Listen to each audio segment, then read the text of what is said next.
Hi everyone. Today I wanted to introduce you to RoboMesh Studio, which is a development environment that's cloud-based. It allows you to build, test, and program in a virtual environment.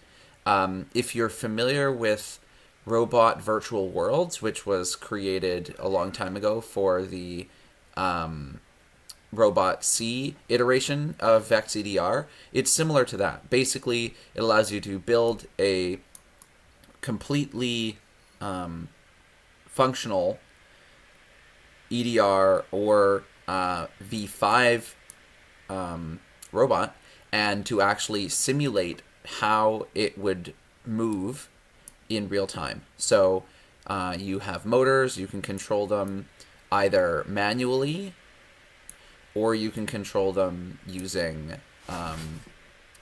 using code, basically. And so you can test out ideas. You can actually build a prototype before you actually even have the parts to construct it in real life.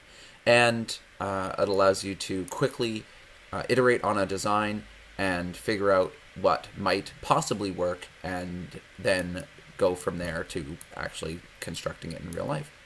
So, how do we get started with this?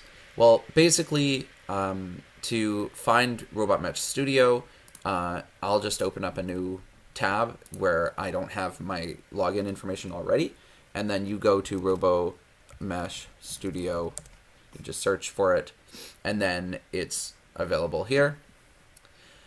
I'll also be sharing some links that you can just quickly jump to.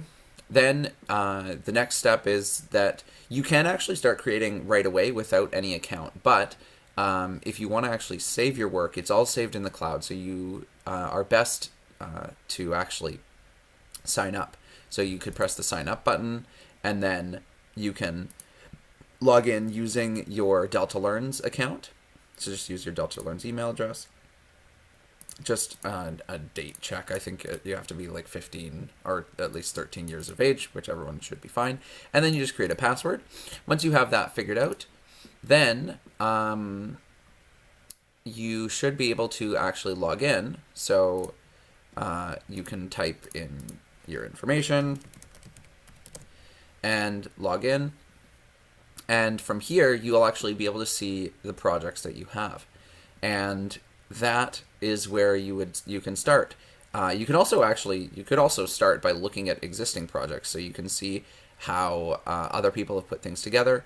You can use I'll show you basically it's compatible with IQ, EDR, and V5. So you'll see if you look at the featured projects as a whole kind of mix of different work.